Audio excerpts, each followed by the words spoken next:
Assalamualaikum warahmatullahi wabarakatuh. Saya Muhammad Iqbal Hanafi, peserta Laksar BPSDMD Provinsi Kalimantan Selatan tahun 2022, Angkatan 2, Kelompok 2, dengan nomor hadir 38. Analisis isu efektivitas kinerja individu berdasarkan tupoksi. Tahapan analisis masalah.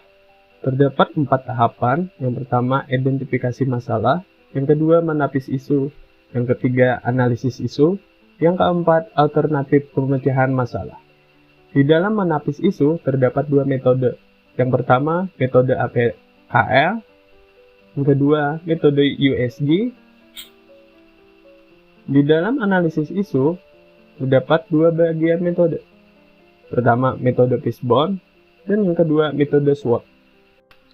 Yang berikutnya, identifikasi masalah. Di sini, saya sebagai anggota Satuan Polisi Pamung Praja Kabupaten Hulu Sungai Selatan menemukan beberapa masalah, yaitu gangguan keamanan dan ketertiban umum masih sering terjadi, penegakan perda belum maksimal, sarana dan prasarana yang belum memadai, dan adanya Satpol PP yang belum memahami perda ataupun perkada. Berikutnya, analisis tapisan masalah menggunakan metode APKL. Teknik APKL yang dibuat adalah teknik yang digunakan untuk menentukan kelayakan suatu masalah dengan memperhatikan 4 faktor, yaitu aktual dengan A, yaitu isu tersebut masih dibicarakan atau belum terselesaikan hingga masa sekarang. P, problematik, yaitu isu yang menyimpang dari harapan standar, ketentuan yang menimbulkan kegelisahan yang perlu segera dicari penyebab dan pemecahannya. Sedangkan K, halayakan, yaitu isu yang diangkat secara langsung menyangkut hajat hidup orang banyak dan bukan hanya untuk kepentingan seorang atau sekelompok kecil orang. Sedangkan yang L, layak, yaitu isu yang masuk akal atau logis, pantas, realistis, dan dapat dibahas sesuai dengan tugas, hak, wewenang, dan tanggung jawab hingga akhirnya diangkat menjadi isu yang prioritas. Isu-isu yang berhasil diidentifikasi kemudian akan divalidasi terlebih dahulu menggunakan perangkat APKL. Perangkat evaluasi APKL memvalidasi isu berdasarkan 4 item, yaitu aktual, artinya isu tersebut benar-benar terjadi dan sedang hangat. Kedua, problem, artinya memiliki dimensi masalah yang kompleks. Ketiga, khalayak, artinya menyangkut hajat hidup orang banyak. Dan yang keempat, artinya masuk akal dan realistis, serta relevan untuk dicarikan solusinya. Dalam metode APKL, prioritas yang nomor 1 yaitu masalah, sarana dan prasarana yang belum memadai. Selanjutnya, analisis tapisan masalah menggunakan metode USG. U, urgensi, S, seriousness, dan G, grow, atau yang biasa disebut dengan identifikasi USG. Urgensi artinya seberapa mendesaknya masalah tersebut untuk diselesaikan berkaitan dengan dimensi waktu.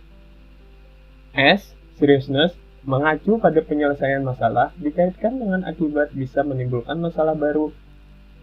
Dan grow atau G, berkaitan dengan kemungkinan berkembangnya memburuk kalau tidak diselesaikan.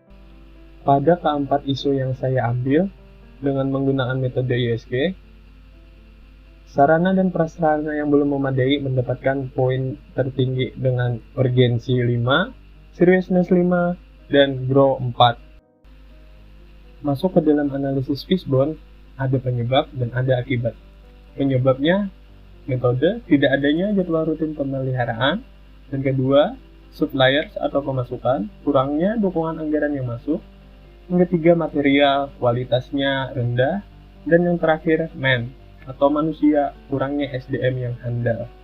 Dengan keempat penyebab tersebut, akibatnya, sarana dan prasarana Satuan Polisi Pamung Praja belum memadai. Selanjutnya, analisis isu menggunakan metode SWOT. Strength, kekuatan, memberikan pelayanan yang terbaik kepada masyarakat dalam penegakan perda ataupun perkada. Weakness atau kelemahan, pelaksanaan program maupun kegiatan tidak terlaksana dengan baik. Opportunity atau peluang, mendapatkan sarana dan prasarana yang layak. Threat, ancaman, tersendatnya penegakan perda ataupun perkada. Dengan sarana dan prasarana yang layak, pelayanan kepada masyarakat menjadi lebih cepat, efisien, dan tanggap.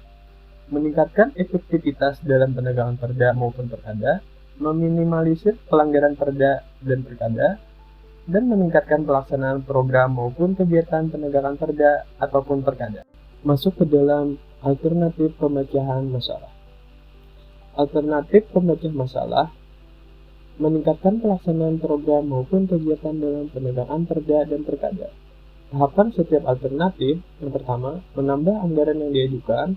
Kedua, memperbarui atau menambah unit armada patroli dan kebutuhan anggota maupun kebutuhan kantor. Yang ketiga, perawatan berkala pada perangkat kerja. Hasil yang diharapkan, saat ada laporan pelanggaran perda dan perkada, semua anggota lebih sigap dan tanggap.